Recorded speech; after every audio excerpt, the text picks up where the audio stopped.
And then it's just sort of like whoever is up there.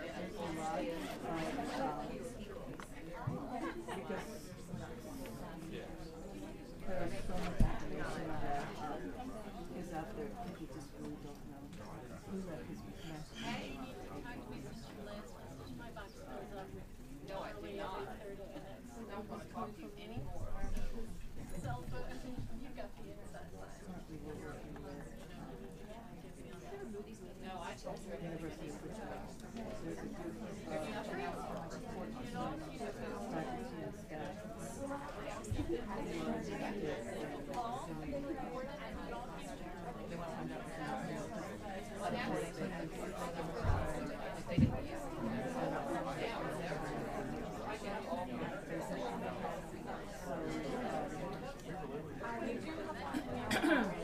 They have professors involved. Want to work hand in hand whatever issue give to their faculty. So the students become involved in like issues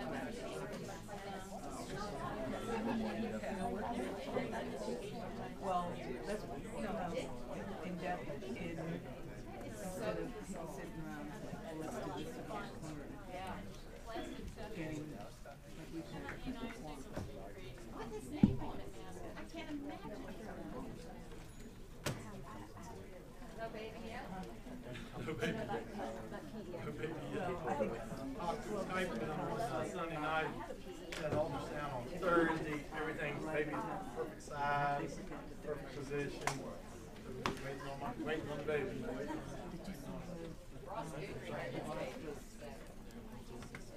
Yes, Suzanne. Oh, sorry. I got Suzanne looking to do it. Elaine Chow, you remember from today. Get her a chair. What do you mean? To Rob Bell, fix Rob Bell's bill. I'm probably for the first two and I got his training. The boss.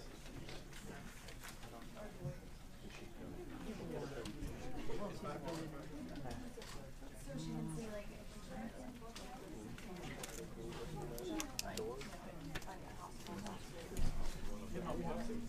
Yeah. And you bring the amendments to Rob's bill. Dan would make it.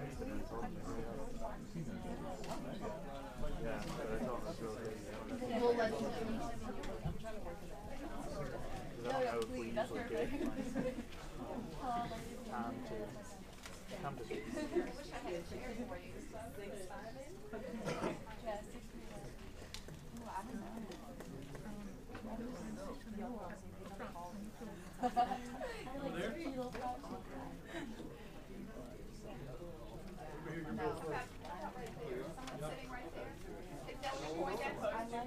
Yeah, delegates point down to your chair.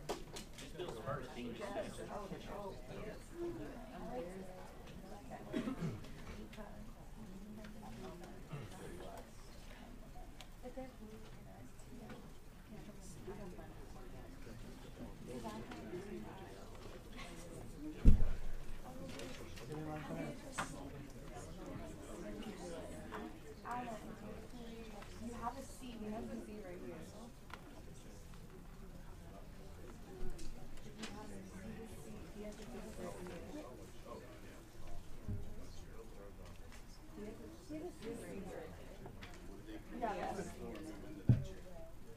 He's saying that it's not that you have to say seat, there's too many bodies in. So another body should just.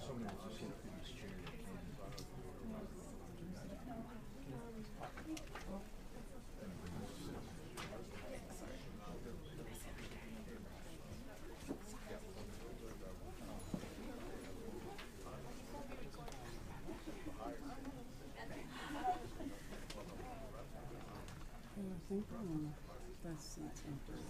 Did someone take it? Is it next to Eve's? Oh, okay. I don't think if she got in here, then I think Yeah, she's hold on. you should.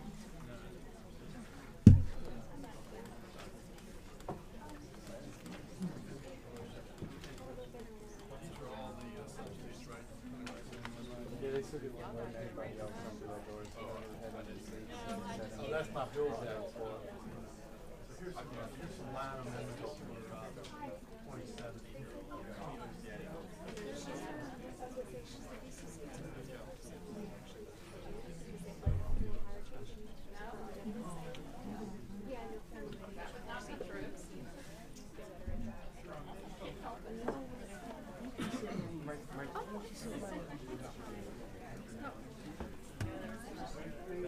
Yeah.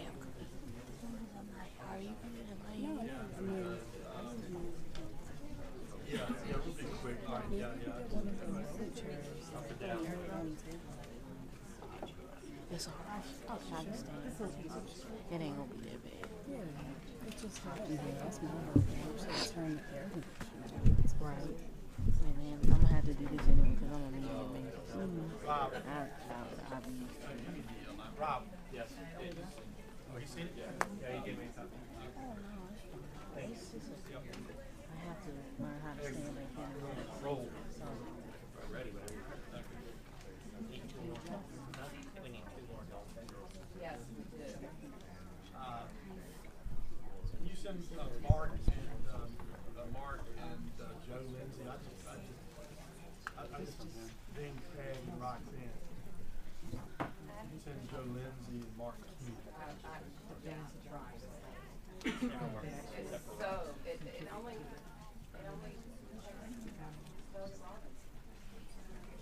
but I can step out.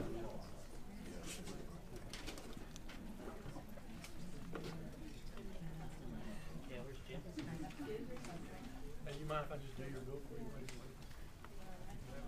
As we tell the judge, as long as you don't kill it. It's fine if you do my case with all this.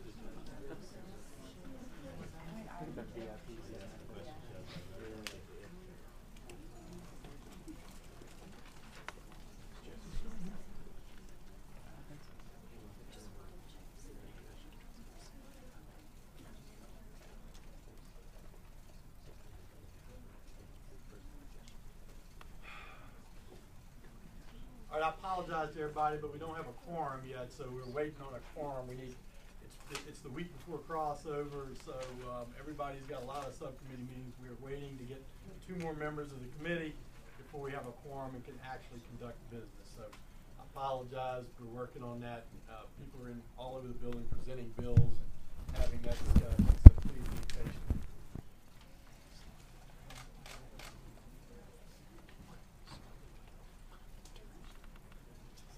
Hey, I'm gonna let Rob's got a child who wants to play or something this afternoon, so I'm gonna be adequate when it comes to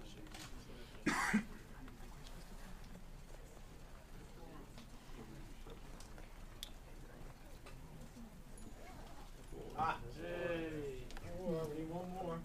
Team is right behind me. Team is right He was behind. pontificating. I told him he had a committee. Pontificating. Plenty of chances here.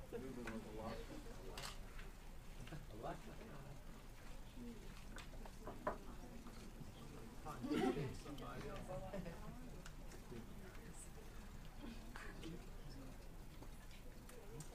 Come on, Mark.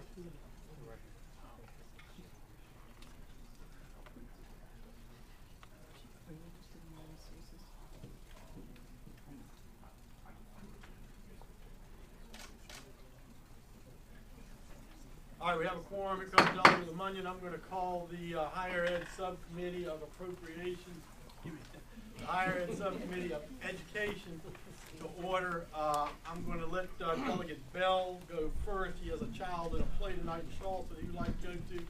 Delegate Bill, House Bill 2007. Why don't you tell us really quickly what you'd like to do? Mr. Chair, members of the panel, many school districts around the state offer dual enrollment classes. What it means is you are getting college credit through the community college, unless you get ready for college. And they can be done, most of them are done in the high school's walls and the high school's classroom. And the community college certifies that someone can come in and teach it. Often it's the same teacher, but it's been taught at the high school. Other ones are actually done at the community college. What we want to do is to say that homeschoolers can do this. Now, half the school districts already allow it, and they say that homeschoolers can come in, both Albemarle, my home, and Fluvanna nearby, lets them take classes at the high school, and if there's available slots, they'll let them take dual enrollment classes. The other half don't. This would say that every school system, if they're going to offer dual enrollment classes, need to have an ability for a homeschooler to admit as a part Chairman, the staff had prepared some technical language that is important to them that comes from upstairs, so it's especially important. And that's the bill. So what Delegate Bell is trying to accomplish here is we want to make sure our local schools will take children on a part-time basis and that they can enroll in the dual enrollment course with our community colleges and get pay the same price. The issue on the part-time is we want to be sure that it works for the fiscal impact statement. So we have a definition of part-time that will meet that. It's some line amendments. Ryan, would you please distribute the line amendments?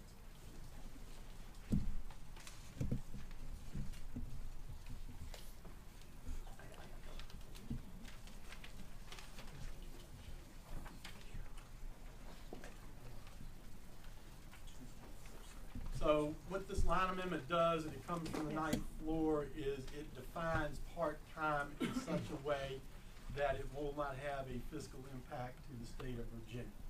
So, and they just do it, they just do it in two spots.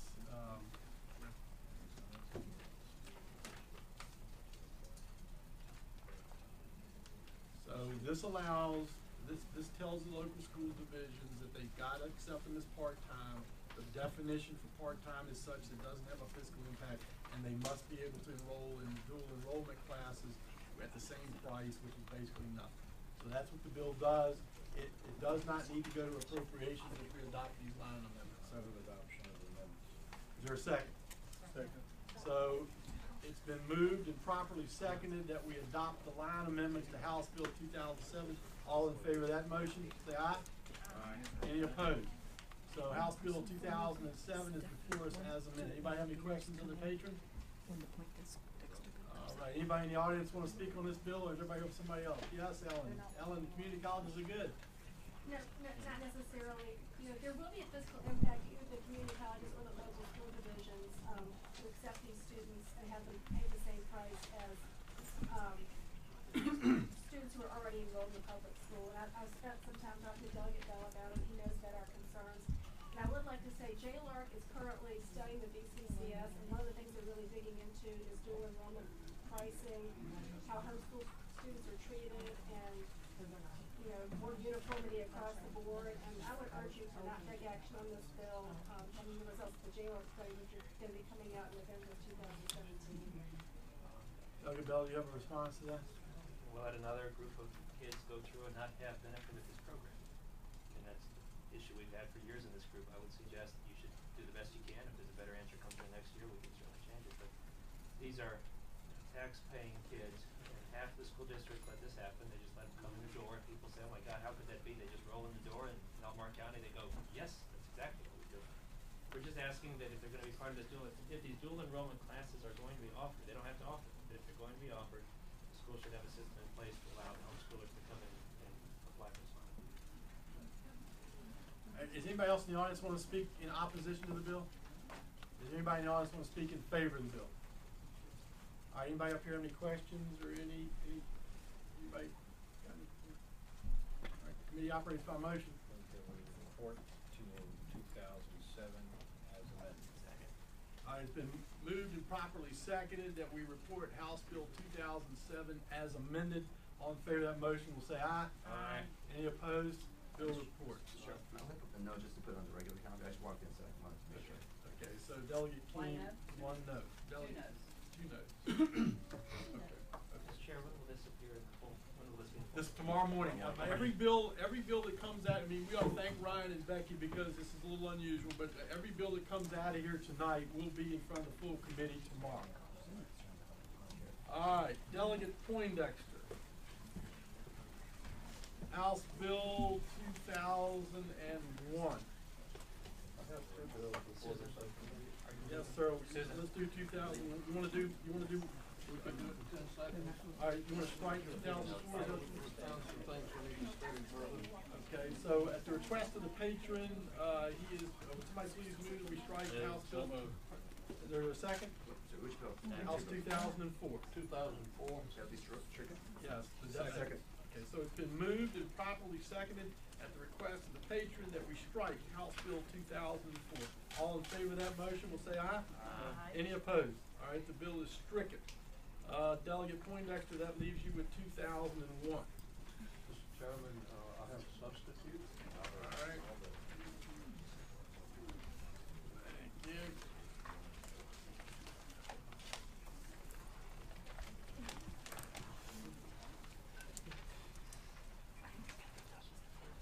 Okay, why don't you tell us what the substitute does?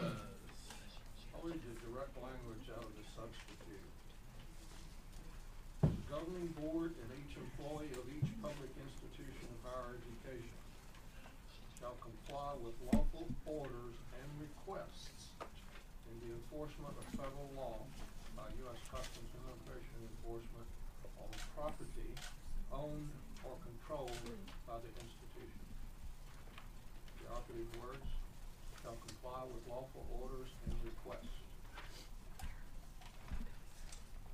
Okay. The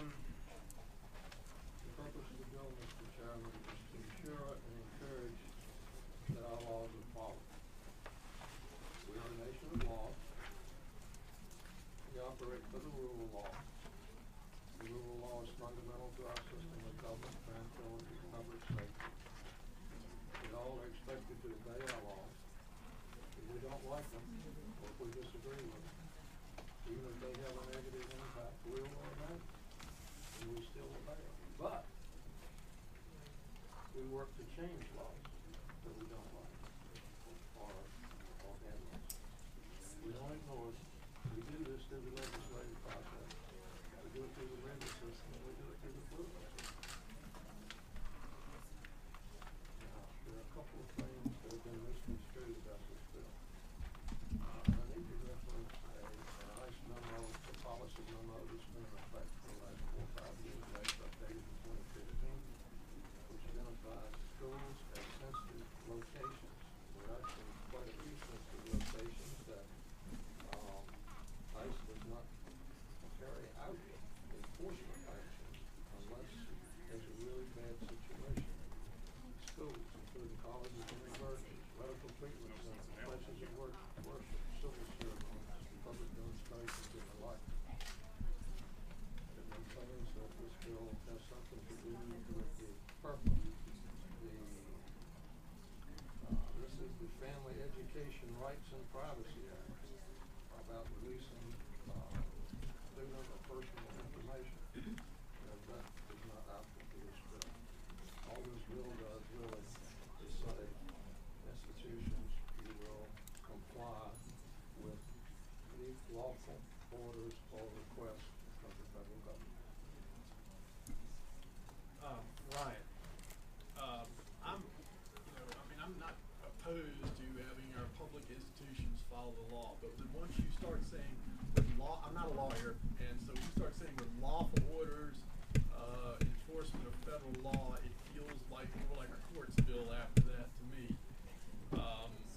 Those are legal terms. I'm thinking that if we report this bill, we need to report it and maybe refer it to the Committee on Courts, just because when you get to using words like lawful orders and requests and enforcement of ICE, it feels more legal to me. What do you think? Mr. Chairman, court of justice, Okay. All right. Anybody else have anybody else up here? Committee members have any questions? I'm sure, Mr. Chairman. Delegate King. Sure. Well, first of all, I appreciate the page First of all, we need to adopt the substitute. Okay, sure. I move the substitute. All right. So the substitute has been moved and properly seconded. All in favor of adopting the substitute, say aye. Aye. Any opposed? All right. Substitute before us, Delegate King. Sure. Thank you, Mr. Chairman. Well, I just read the substitute compares it line by line to the original bill, which isn't all that long, so it's not easy hard to compare. But frankly, there's not a lot of substantive difference between the two. And the essence of this bill is that we, the General Assembly, are asking state, public university and colleges, 17 campuses, I guess, or so, to enforce federal laws to the extent that federal laws apply to them, which seems on its surface pretty common sense, because we'd be saying that to anybody all the time anyway. If there's federal law that applies to you, we should enforce it. So if that's the case, then it becomes really redundant, and we could be writing laws all day long telling every single institution within the government to enforce the laws that we have. But the part that I'm just curious about is, was there any incident that happened on a campus in Virginia, a public campus, that necessitates this because it's found that we were not actually enforcing federal law on the campus? Because if so, I'd like to find, I didn't hear about it, so I'd like to know which case it was and whether somebody that's a public agency employee was actually violating federal law by not enforcing it. If so, that's a different matter. If there isn't a case, it seems to me redundant to say that we should enforce the laws. Well, first off, Doug, we often pass laws that are preventative or encouraging, and they should start with. And certainly there have been publicized events around the country and in the state of Virginia encouraging not enforcing federal law. The media's full of it.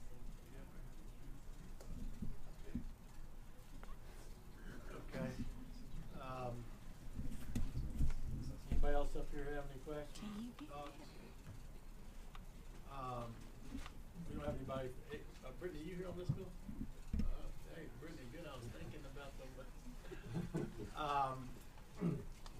Brittany, what's the Attorney General's office's opinion? Have you seen? Did you just seen the substitute for the first time? We are, but we still, our position still So remains the this same. is Brittany Anderson with. Brittany Anderson of the Attorney General's office, and General Herring does oppose the bill, and it's in its current form, it's a substitute, and our legal concerns still remain the same. The new language does not address that. We're not sure what a lawful order or a request would be. A lawful order or a request would still conflict with HERPA. FERPA, to release student information under FERPA, our institutions are required to have a subpoena or a court order, not a request. A request means nothing. And I don't know what the term lawful order is intended to mean under this bill. Again, we just saw this 5 minutes ago, but there's also a potential FERPA conflict there if the order is lawful in an immigration sense, but not in a FERPA sense. We do believe that federal law is sufficient to address any immigration concerns that exist. And I just want to point out that the ICE memo that Delegate Poindexter did reference was from 2011. It's almost 6 years old. I believe that. Delegate Poindexter. The memo I'm using, I think it's the 2015 version. I have a 2011 as well. Delegate Lamagna. Just to clarify, I'm not up to speed on all the acronyms. Could you tell us what FERPA means? Absolutely, I apologize. I'm Elizabeth Griffin from the Education Section, Senior Assistant Attorney General. FERPA is the Family Educational Rights and Privacy Act. It restricts what student information our institutions can release and under what circumstances. And this is not an exception, but typically a subpoena or a court order would be required to release immigration status of our students under FERPA. So Elizabeth and Brittany, you all telling me as lawyers, again, I'm off my turf here, so I'm not a lawyer. I mean, when I say with lawful orders and requests, you don't know what that means. Is that correct? Is that a fair statement? Delegate Massey, I think my concern, again, having seen this just 5 minutes ago, is I don't really know what's meant by lawful order. It could be lawful in immigration context, but still conflict with FERPA. We still have that vagueness problem that we had before. Any other questions from committee members? All right, is anybody in the audience that would like to speak in favor of this bill? Substitute. All right, anybody in the audience that wants to speak in opposition to the bill? Natalie. Hi, good afternoon. My name is Natalie Monroe. I'm the Deputy Secretary of Education, and I'm here on behalf of the administration in opposition to this bill. Thank you. Anybody else want to speak in opposition to the bill? Yes, ma'am. Tell us who you are. I'm Allison Escalroca. I'm a DACA student at the College of William and Mary. Yep. I'm here today to represent the 20+ DACA students at the College of William and Mary in voicing our opposition to Bill HB 2001. I've lived in Virginia for 17 years, and up until a month ago, the only people I ever felt comfortable divulging this information to were my professors. Every time I had to forego an opportunity because of my legal status, every time the law made it clear that my very existence was a crime, and every time I started to lose hope, my professors were there to remind me that I am just as capable, just as American, and just as intelligent as my peers. Without their support, I can't imagine being the student that I am today. That being said, Bill HB 2001 puts these relationships at risk. By requiring that professors and other employees at public institutions cooperate with U.S. Immigration and Customs Enforcement officers You forced DACA students to go back into hiding. You also forced us to lose one of the last lines of support that we have and create a hostile environment not conducive to learning. The population this bill is targeting is one of incredibly driven, incredibly smart students who wish nothing more than a chance at success. Please do not take away our ability to feel safe on our campuses. Please reject Bill 2001. Thank you. Thank you. Anybody else want to speak in the audience, want to speak in opposition to the substitute? Yes, ma'am. Stand up and identify yourself, please. My name is Catherine Perry, and I'm a resident of Williamsburg, Virginia, and I'm here on behalf of the 2,640 people who signed a petition in opposition to HB 2001. The first thing I'd like to say is we had an opportunity to read the original form of this legislation, right, and a lot of people are upset about it. We've given it a lot of thought. We've done a lot of work, and now a completely new form is sprung on us. I haven't had a chance to read it. I simply heard some of it from behind Delegate Poindexter. I would suggest that if you're going to change the form of the bill, thank you, that you table this for now and give the public an opportunity to respond. If you're not going to do that, and given what little I know about this new form, I still think that the opposition of the signers of this petition are valid. The people who have signed do not want professors or administrators in our public institutes of higher education acting as an arm of the police. They do not want them enforcing federal immigration law. Education is one of the most important things we can give to students. And education depends on having a safe environment for students in a classroom. And that depends in large part on a relationship of respect and trust between students and teachers. If we have teachers enforcing immigration law, that is going to destroy the relationship between students and teachers. So we oppose it on that basis, and there are other bases as well. Where are we going to stop with this? If this is actually passed, will this later on be made applicable to kindergarten through high school teachers? Are we going to add additional law enforcement responsibilities to the duties of our professors who have enough on their plate right now, teaching students effectively? Are we going to have an enforcement law? So if there's non-compliance, there will be some type of penalty, such as a fine, discharge, potentially imprisonment. Now this may sound like I'm getting a little over-exercised about this. However, that's something that could happen. And the signers of this petition want that to stop, and they want it to stop now. Now the signatures to my petition, it's a bipartisan petition. There are Republicans who have signed it, there are independents who have signed it, there are Democrats who have signed it. And I think everyone who signed it agrees. No one wants a teacher acting as a policeman in the classroom. And I'd like to present you with the petition, even given the fact that the text of the bill has changed. I still think it's applicable. When I printed it out at 1 o'clock this afternoon, we had 2,400 signatures. As of a half an hour ago, we had 2,640 signatures. It's still circulating, and I think we're going to be getting a lot more signatures over the coming weeks. And we are going to fight this all the way up. And we ask that you kill it right here. Just put it aside. You can give the petition to the clerk. Here you go. Thank you very much for taking that. Thank you for listening to me. All right, does anybody else would like to speak in thank you very much for being here today. Anybody else would like to speak in opposition to the bill? Sir? Yes, sir. Briefly, please. I'm Irvin Barconi with the Virginia Interfaith Center for Public Policy, but also instructor at George Mason, teaching not far from my friend Delegate Keene's location. I always amazed that we have to be totally in a nation of laws, because when you hear that, then something's going to come up that tells us, well, what is it we're doing wrong? If we're doing something wrong at George Mason, if I'm doing something wrong in my classroom, tell me. And if not, I think if you were to contact Dr. Cabrera, our president, I'm sure he'd be very cooperative. So I don't see this need for it because no one has told us we're violating any law. And if so, I would appreciate knowing what would happen to me if someone told me they have to pull a student out of my classroom and I would not agree. Would I be now in violation or would I be held criminally liable? I don't know if the new language there explains that all, but I would appreciate knowing that. Thank you. Thank you very much. Yes, ma'am. Stand up and identify yourself, please. I'm Dr. Leila Christenberry. I'm Commonwealth Professor at Virginia Commonwealth University. Been a teacher and a professor for 40 years. Our president, Michael Rao, has issued a very wonderful statement about support of our international students and our students who may be undocumented. I agree with the Attorney General's office that this legislation is redundant, asking universities and colleges to enforce laws. I would also, just as a citizen of the Commonwealth and enjoying staying here in this conference room, ask everyone here to look at these walls. There are oil paintings. They appear to be immigrant families. There's an oil painting right here in this conference room of the Statue of Liberty. I don't know if I need to draw any more conclusions other than the fact that my feeling is that this country is a country of immigrants. It is our strength. The students that I have had for whom English is not their first language and the United States is not their place of birth are strong and wonderful students.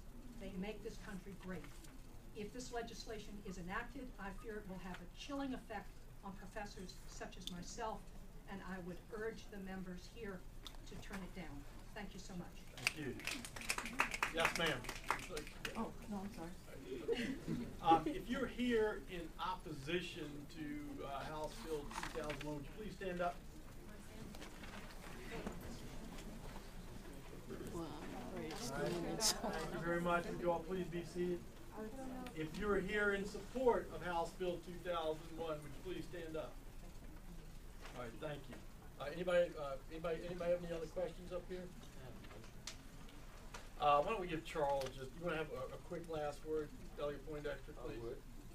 I think many of the comments are simply inaccurate because they're referring to the original language of the bill. Number two, in the legislative process, substitutes are as normal as the original language, probably more normal in the process for those that are making comments on the original language. Things like comply and cooperate is not in the bill. Okay? And I heard a statement that's very disturbing, and I think it should disturb everybody in the room. We don't want the law enforced. We don't want the law enforced. That is incomprehensible in the United States of America. We have our laws, we enforce our laws, we change them by the courts and by legislation and our process. I understand our opposition to the bill, but to say that we're not going to go by the law is incomprehensible. Delegate Yost. Motion to lay on the table, Mr. Chairman. Second. It's been moved and seconded that we lay the amendment nature substitute for House Bill 2001 on the table. All in favor of that motion say aye. Aye. Is anybody opposed? So the bill is unanimously laid on the table. Thank you, Delegate Poindexter. Thank you, Mr. Chairman, members of the committee. I have a question, Mr. Chairman. Does that mean that this will be delayed until the next session? No, I mean, the bill is dead, yes, for this session. I think that is a correct characterization. It could be resurrected, but I think it's extremely unlikely. Could it be resurrected this session? It could be technically, but I think that's incredibly unlikely. And how would the public become informed of that? Because it'll be on the legislative, it'll be on the LIS. But I think that's a technicality. It's an incredibly small possibility. Thank you. You're very welcome. Thank you for being here today. All right. So what's the cue here? Excuse me? Yes. Delegate Lopez, saw you here 1857.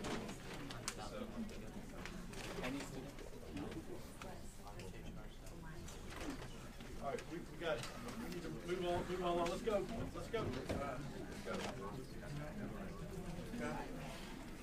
Lopez, House Bill 1857. Mr. Chairman, I appreciate the opportunity to speak with the committee today about this critically important legislation for so many young Virginians caught in a very difficult situation, not of their making. HB 1857 does two things. Sure. It codifies the DREAM Act. Actually, we appreciate that. It protects students who already have earned in-state tuition through DACA. So HB 1857 does two things. It codifies the DREAM Act, one, and two, it protects students who already have earned in-state tuition through DACA. So, number one, under the bill, any individual is eligible for in-state tuition if they attended a public or private high school for the past 3 years, graduated from a public or private high school or received a GED, is enrolled in a public institution of higher education, proves that they or their parent have paid taxes for 3 years, and provides an affidavit stating that they have filed an application to become a permanent resident of the United States. It's a pretty high bar. This bill provides that any such individual shall remain eligible for in-state tuition for as long as he maintains continuous enrollment in a public institution of higher education, and his application for permanent residency has not been denied. Number two, the bill prohibits any student who became eligible for in-state tuition as a result of his lawful presence in the U.S. pursuant to approval under DACA or any other federal deferred action program from being deemed ineligible for in-state tuition by virtue of an elimination or modification of that program. The DACA initiative, as you all know, was started in 2012 through the Obama administration's executive action to provide temporary relief from deportation and provide work authorization to eligible, unauthorized immigrants who entered the country at a young age. It has already proven to be an immense success. As of September 2016, 11,530 Virginians were approved for DACA status, and 1,938 Virginia DACA applications have been accepted by ICE but not yet approved. Here's the kicker. Only 1,280 DACA-approved students are enrolled in Virginia's 2- and 4-year colleges. Sure. Mr. Chairman, I'd like to... No, sorry, Alphonse. Can you give me that number again? Oh, only 1,280 DACA-approved students are enrolled in Virginia's 2- and 4-year university or colleges. And Mr. Chairman, I'd like to hand out some statistics from Chev that detail where each of those DACA students are going. You'll find that they are in almost every public college and university and the majority of our community colleges in every corner of the state. In April 2014, Attorney General Mark Herring announced that Virginia would allow Virginia residents shielded from deportation through DACA to be eligible for in-state tuition rates at Virginia colleges and universities. This legislation would make sure that these 1,280 existing DACA students can continue to have in-state tuition. Thanks to DACA, these kids are able to obtain a social security number, legally work, pay taxes in Virginia, and remain in Virginia. In addition, Virginia has a long-established history of providing access to in-state tuition for Virginia residents who are not citizens, but who are lawfully present in the U.S., people who have TPS, refugees, asylees, green card holders. Most importantly, DACA-approved Virginia students are still required to meet all of the same Virginia residency requirements to obtain and retain in-state tuition, just like every other Virginian. They maintain domicile in Virginia, which is demonstrated by property ownership, current employment, payment of income taxes in Virginia, having a driver's license, registering a motor vehicle. This is not just an issue of fairness, but also economic competitiveness. College access is critical for the future of Virginia students and the new Virginia economy. Most DACA-approved students would be unable to attend college if they were not eligible for in-state tuition because of high cost of out-of-state rates. Denying affordable college access to Virginians handicaps our future workforce. In fact, Virginians with a bachelor's degree have expected lifetime earnings almost twice those of Virginians with just a high school degree. According to the Commonwealth Institute, for every DACA-approved student who's able to attend college due to having in-state tuition, their lifetime earnings are expected to increase $329,000, and that's if they don't complete a degree program. If they do get their bachelor's degree, their lifetime earnings will increase by $1.3 million. Those increased earnings will flow right back into Virginia's local communities and businesses, and state and local tax rolls. So those increased earnings will flow right back into Virginia's local communities and businesses and state and local tax rolls. The answer is clear. Protecting in-state tuition for DACA students is the right thing to do for these children and for Virginia's economy. The states are required to provide all students with K-12 public education, regardless of immigration status. Without the DREAM Act, we will essentially be putting up a stop sign to these children, saying, thank you for your hard work, thank you for doing well in school, but your dreams need to stop. This is devastating for future social and economic mobility. These children were brought to this country at a young age through no fault of their own. Many of them have known no other home but the United States and Virginia. These are valedictorians, class presidents, and the next generation of leaders in Virginia. Many undocumented students came to the U.S. with their parents as young as 2 years, 2 months, 2 weeks old, and should not be deprived of a higher education because of their parents' choices. Don't condemn the kids for the sins of the parents. Granting undocumented students in-state tuition rates give these students an incentive for completing high school, attending college, and eventually contributing to Virginia's economy and our rich diversity. Without access to post-secondary education, a growing uneducated workforce is going to result in significant unintended consequences or costs for the state, prisons, and social safety net systems. 18 states currently have provisions allowing for in-state tuition rates for undocumented students, including Florida, Illinois, Kansas, Nebraska, Texas, Utah, and Oklahoma. These are not your typical deep blue states. Finally, Florida, Kansas, 18 states currently have provisions allowing for in-state tuition rates for undocumented students, including Florida, Illinois, Kansas, Nebraska, Texas, Utah, and Oklahoma. Finally, in strictly economic terms, Virginia has already invested millions of dollars into the education of these undocumented kids. According to the U.S. Census Bureau, Virginia spends approximately $10,900 per year per student for primary and secondary education. This means that for the estimated 1,400 undocumented students that graduated from Virginia high schools recently, we have spent $15.3 million and approximately $198.9 million over 13 years to educate these kids. To nurture and educate these students from elementary to high school, only to turn them away when they reach higher education, is not only a waste of money, but also a waste of great talent and potential. Education quickly pays for itself.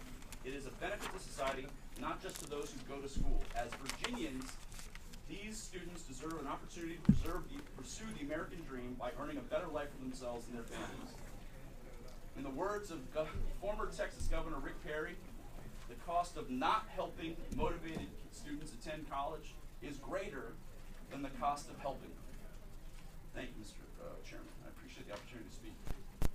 All right, so Dr. Lopez, I mean, we are very sympathetic to the children, but I just have a series of questions for you. Number one, is not immigration primarily a federal issue? Yes.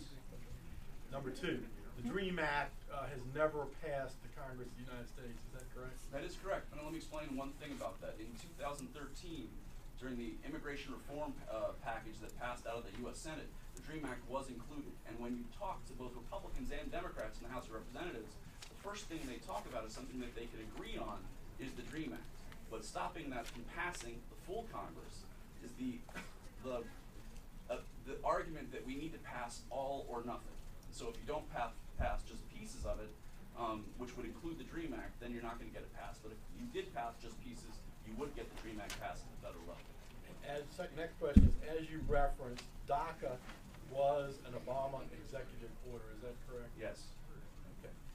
So my final question is, while we're sympathetic to the kids, I think with the change in the new administration and the DREAM Act not being in law, DACA being an executive order, immigration being primarily a federal issue, it looks like to me we're going to see a lot of change at the federal level on all these issues. So what you're asking us here is to front run that process and instead of waiting on the primary source of immigration law, which is the federal government, to actually give us some direction on DREAM Acts and direction on DACA. Right. To respond to that in two different ways. One, other states have actually all front run, to use your quote, the DREAM Act because they see the need in their own states, including, as I said before, incredibly red states like Kansas, Nebraska, Texas, Utah, and Oklahoma. So because the federal government hasn't acted already doesn't mean our Commonwealth can't act now as well. To answer the second, from another perspective, 1,280 students who've not only availed themselves of the DACA process, which is incredibly difficult to go through, as well as going through the intense process of getting into college, doing well enough to get into college, and getting financial aid and navigating that system as well, sometimes with no help besides their own brains and brawn, is going to create, and if we actually have a situation where we block them now because of some federal overturn of DACA, this is going to create chaos for kids in Virginia colleges. And in some cases where you have hundreds, not just dozens, but hundreds of students at different schools. And so the unintended consequences on the Commonwealth will be significant. So that is why we have to do something, and that's why we have two parts of this bill. One is to pass the DREAM Act, which is important to do, and the second thing is to protect the kids who already have DACA in Virginia so that they're able to continue staying no matter what happens at the federal level and get in-state tuition. And it's just those 1,280 kids. But you're still, I mean, those states that you referenced that have passed, codified the DREAM Act, they did so prior to November of last year when we found out we were going to have a pretty significant change in D.C. with respect to immigration law, most likely. Well, most of those states were not in session. And then finally, so 1,200, it's a nice chart you gave me, so 97% of the kids, DACA kids are already getting in-state tuition, is that correct? No, these are DACA students who are getting in-state versus out-of-state tuition. Well, so right. 97% of the kids are already getting in-state tuition. Right, and we want to enable them to continue getting in-state tuition. Okay, I got it. Any other questions? Is Mark coming back? He promised me that he's coming back. He assumes that this debate is going to take at least 5 minutes. Okay. All right, we've lost our quorum for the moment, but Delegate Keene's coming. Any questions of committee members? Yes. Mr. Chairman, I have a question. Delegate Grace. Thank you, Mr. Chairman. Alfonso, a quick question. Just help me walk through, just as an example, the College of William and Mary. 18 in your chart. It says in-state. I gave away my chart. I apologize. Do you? Those 18 students have gone through the DACA process. Right. They have qualified under all the other provisions of a normal in-state tuition student. Yes. They're receiving in-state tuition now from College of William and Mary. And how long are they going to continue to receive that in-state tuition if we do not act on your legislation? They will continue to receive it until until something happens to possibly overturn DACA. And so until that happens, they will continue to get in-state tuition because of the Chev letter that was sent by the AG that allows the folks who have DACA to claim domicile in the Commonwealth of Virginia. Mr. Chairman, follow-up question? Delegate Grace. So I think I heard you say that an executive order by the past president, which created DACA, gave College of William and Mary the authority, might not be the right word, but the impetus, the ability. I'm struggling. You're missing a spot. The legal opinion came from the AG that went to Chev, that went to the university, saying that this is why, because of this legal opinion, that's why we believe these DACA students have domicile. Right. Thank you. I'm not a lawyer, for all of you in the audience. I don't know that piece of it, but I do know a lot about education in the Commonwealth, and those 18 are going to continue to get this in-state tuition until either that legal opinion changes or the executive order called DACA changes. Right. So neither of those two things have happened, and when they happen, your bill is trying to anticipate that those two things, or one of them, may happen. Yes. And that those 18 are going to be left holding the bag, if you will.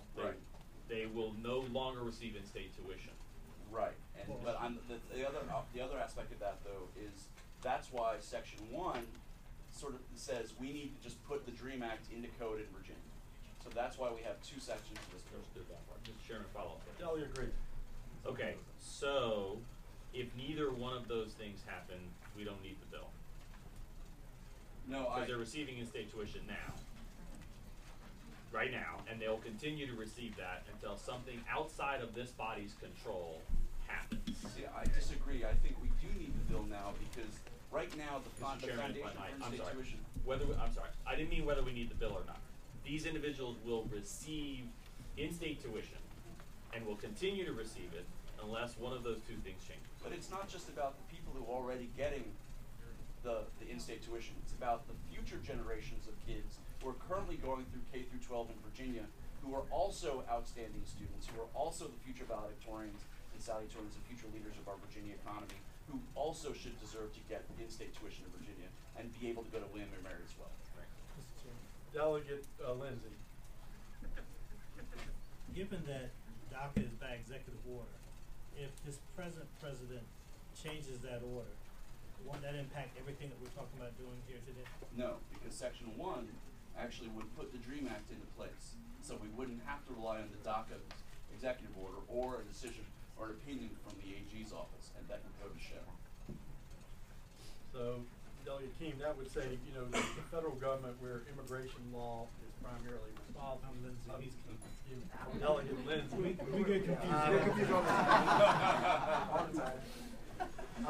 I'm colorblind. Figuratively and literally, by the way. Delegate Lindsay.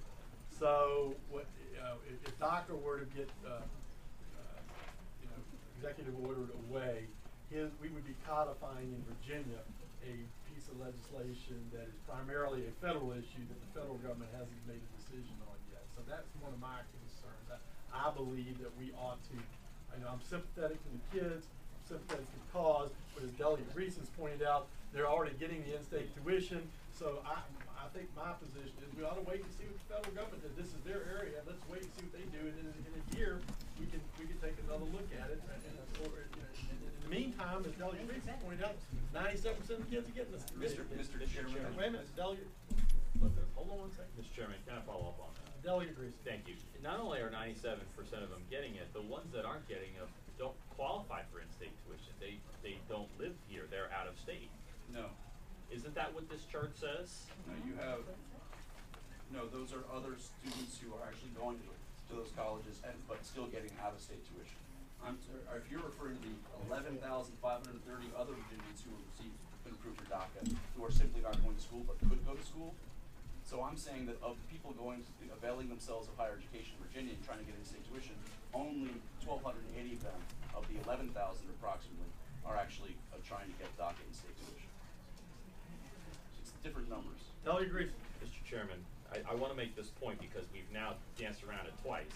There's a column on this that you gave us that says out of state. Please look at it. It has 46 students on it. My assumption is, because you gave us this chart, is that those 46 are not getting in-state tuition. No, according to Shout, they're getting out-of-state tuition. That's what you just said. Okay, you're saying the same that thing. 3 times 4, I thought you understood. All right, anybody else, any other members of the committee have any questions? Trying to help you, you're killing me. Delegate Keene, you got a question, finger up. Yeah, sure, Mr. Chairman, and I apologize that I'm bouncing in and out, unfortunately. If I leave here, I think we're going to break quorum. Yes, we will. Which puts me in a quandary because downstairs in Congress on Labor, I have a bill, and the other bills are also pending the quorum. So anyway, but that's another point. I think, and I'm sorry I missed the presentation and a lot of the conversations, but I think there are 2 issues here that are very important. One is a policy issue in terms of what should Virginia policy be. Second is a timing issue. When, where, and how should we enact policies based on what the federal government is doing. Those 2 are completely distinct and separate, and we can have 2 conversations without getting confused with each other. I think that, and I respect the chairman and your thought process that with the federal government, the new administration, the new Congress, acting on immigration laws, however way they do that, that may impact us. That is true, but that does not impact the question that Delegate Lopez is presenting, which is what should Virginia's in-state tuition policy be? Those are 2 different things. And the reason why I think it's somewhat confusing is because of the fact that this bill includes the DACA provisions, which is an executive order created entity within the federal government, which sounds like and looks like the DREAM Act, but it really is not. And that's the reason why this is very confusing. So for people that don't practice in this area all the time, people like me who aren't, who are not like me, who aren't involved in this on a daily basis, I think it sounds confusing. So my suggestion here, It's just, I want to just explain very briefly, and I want to, if I can, I'd like to make a motion. If we're on the way for the presentation, you can do that, but I need to leave at that point. One, if the policy that Virginia wants to adopt is to provide in-state tuition for those students who what we call DREAM Act, kids that are here under a certain category of the qualifications, then that piece of it can move forward with or without anything that's happening at the federal level. That's just a policy decision that we should make. And that's what Delegate Russ said in the past, other bills that have come up, that's piece of it.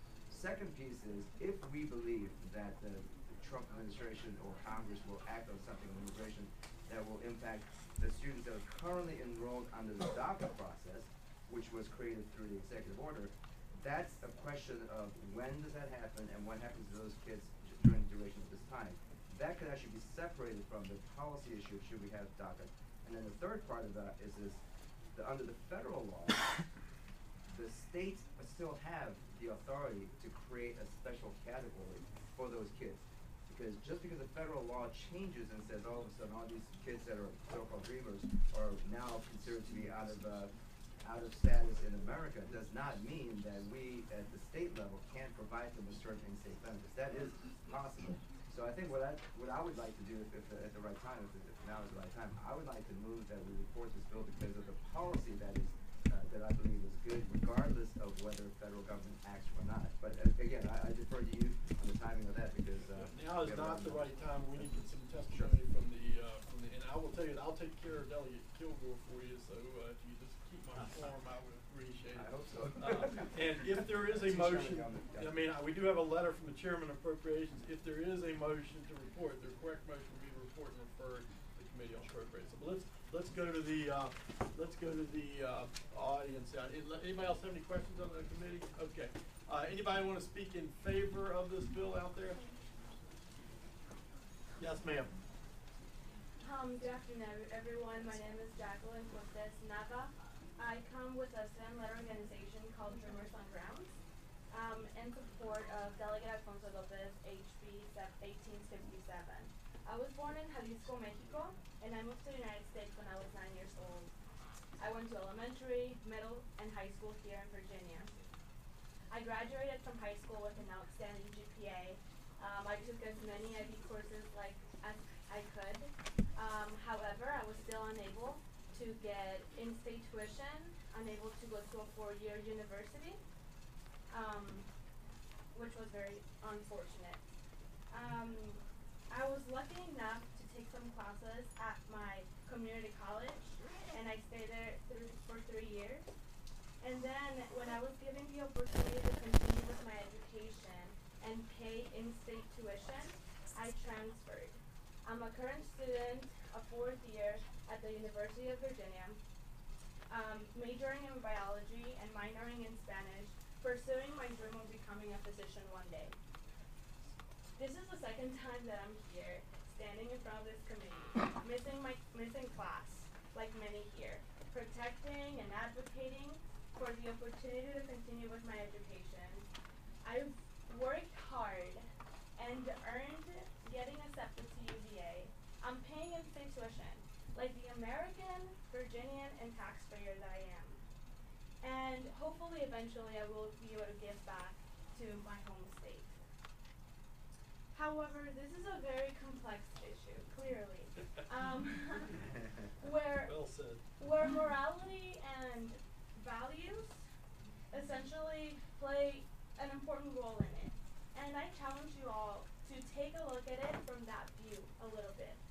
I know that I, nor any of the students here missing class, deserve our education to be treated less than our neighbors, less than your children's education.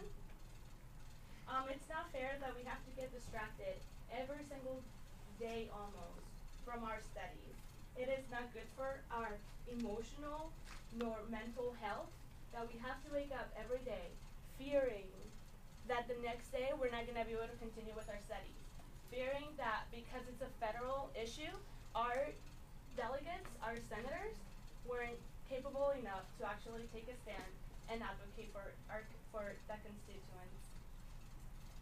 I want to emphasize that these are the lives of Virginians, and we are asking for the opportunity, just for the opportunity to succeed, the opportunity to get education that we deserve and that we've been fighting for and that we will continue to fight for.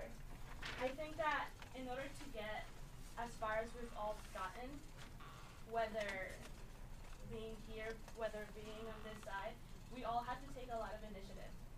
And thank you, Delegate Alfonso Lopez. And I know other senators and delegates have introduced bills like this, and thank you for that. I want Virginia to move forward and not go backwards. And change is inevitable, and I hope you all will be part of that. Thank you very much. Thank you. Is anybody else would like to speak in favor of this bill? Yes, ma'am. Hi, I'm Jessica Moreno Caicho. I am a current student at Virginia Commonwealth University. I'm a costume design student, and I'm here for this bill. I am with an organization called PLUMAS, which stands for Political Latinxes United for Movement and Action Society. So, I'm a DACA student, otherwise known as Deferred Action for Childhood Arrivals, currently eligible for in-state tuition here in Virginia, which does constitute to have DACA for at least a year in order to receive in-state tuition. So if you were wondering about those numbers, the people that had out-of-state tuition, it is because they did not have DACA for at least a year. Mr. Chairman. Delegate Reason. Thank you for that clarity. Yes. Delegate Lopez. Carry on. I resided here in Virginia for 14 years. I came here when I was 8 years old. Virginia is where I paid taxes, bills, and maintain a 3.5 GPA along maintaining active in my community.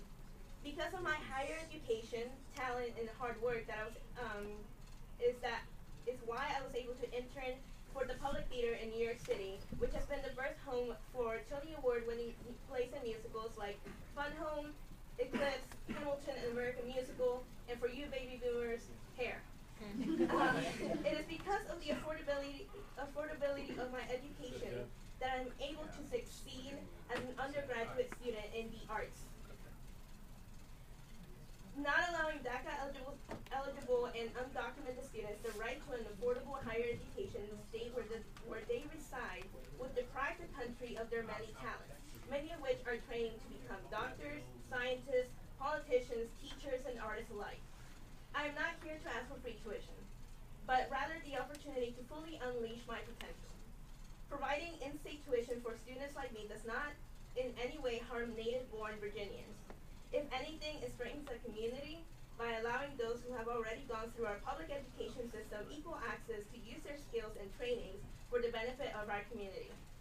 Thank you for allowing me the opportunity to speak. Thank you very much. We're at risk of losing our quorum here, so I'm not trying to truncate or deny anybody the right to speak, but just as a practical matter, we need to move forward. So if you're in favor of House Bill 1857, would you please stand? All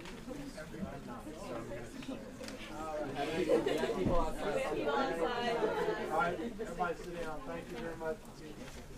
Okay, anybody, got the chairman is on his way, so, anybody who's opposed to the bill out there? All right, so, we got some folks on their way. Still got a quorum. Okay. Is there a motion? Delegate Reese, do you have a motion? I do. Delegate Reese. Thank you, Mr. Chairman. Mr. Chairman, I move that we report and refer the bill of appropriation. Second. Okay, so it's been moved and properly seconded that we report and refer the bill to appropriations. I'm going to vote against that motion just for the reason that I said. I just think we're early. 97% of the kids are getting Delegate Landis. We've got Delegate Lopez's bill in front. Delegate Chairman Landis is joining us. He is a voting member of this committee. Delegate Lopez's bill is before us. My position is I'm very sympathetic to the kids. I'm very sympathetic position, but immigration is a federal issue. We ought to wait, and given the change in Washington, D.C., we ought to wait and see what the feds do on this issue, on both the DREAM Act and DACA. And then in the meantime, 97% of you kids are getting the in-state tuition, so that's a pretty good situation. So I'm going to be opposed to the motion to report and refer. Delegate, anybody, it is a debatable motion. Delegate Robin. I just want to speak to the message briefly. Please. When Delegate Russ carried this bill, I always supported the Dream Act. I had no problem with the Dream Act. This bill in its current form, I could vote probably for A, not for B. I'm going to vote to send it up to appropriations, refer it to appropriations, because I do believe in the Dream Act. I think the Dream Act has a lot of so just wanted to let you know. Sure. Delegate Landis. Mr. Chairman, well, I want to make a motion. I want to speak to it first. I need to have a pause. Okay. In between. First of all, we've had this legislation a number of times since I've been on this committee. We do not make immigration policy in the Commonwealth of Virginia. That is a United States government responsibility. All of us are very sympathetic to the situation that many of our young people in Virginia have related to this issue. But the fact is, the federal government's not done their job. I think Delegate Lopez and I would agree on the fact that they haven't done their job. And so, Mr. Chairman, that's my statement. And then if you want to recognize me again, I would be glad to provide your motion. Delegate Landis. Substitute motion. Mr. Chairman, substitute motion. Parliamentary inquiry. There was a motion and a second that was on the floor. So if there was so unless there's a withdrawal of either the motion or the second, I'm confused as to how this motion. It's a substitute motion. Yes, I mean, he can make a substitute motion. Ryan's checking his list over here. Correct, Ryan? Yes, so the chairman's been around, so the chairman is, obviously can make a substitute motion. Delegate Landis. Mr. Chairman, my substitute motion is to table the bill. And I second that motion. All right, all in favor of that motion, I guess we're gonna have to raise our hand and say aye. Aye. Aye. All opposed? No. Okay, so it's 3-3, so the motion fails. Okay, back to the original motion. So the motion now before us is to report and refer House Bill 1857 to the Committee on Appropriations. All in favor of that motion will say aye. Aye. No. No, and so we've got 2 no's. Delegate Landis and myself. No. Thank you, Delegate Lopez. Thank you. All right. Text me switch if you need us, but we're 3 votes behind in Congress, so we'll come back. I'm supposed to be 2 other places too. Yeah. I actually have a bill to present on top of. So Delegate Landis, I mean, the rest of the bills on the docket.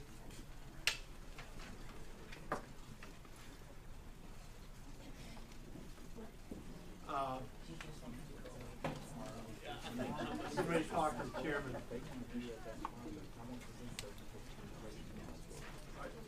Hold on. All right.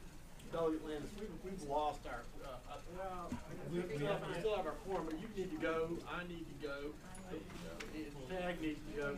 We've got 1, 2, 3, 4, 5 bills, but they're all, they're all pretty well been agreed to. We know, I think we've got, there's a tremendous amount of consensus. It's Delegate Miyares' bill on the audit. Let's handle that one really quick while we got everybody here. Delegate Miyares' bill 1892 requires an audit by our higher education institutions. They already are audited by Martha Mervedes, who I saw back there. She does a great job. We don't need to double up. Delegate Miyares, I think, is in agreement with that. So he's happy with us to table that bill. I have a motion, Mr. Chairman. Delegate Grayson. Move to gently lay House Bill 1892 on the table. Second. It's been seconded and properly, it's been moved and properly seconded that we lay House Bill 1892 on the table. All in favor, those say aye. Aye. All opposed? No. Okay, that bill's tabled. Delegate Villanueva has also come to me and said his bill is not ready for prime time, which is House Bill 2260. Mr. Chairman, I have a motion.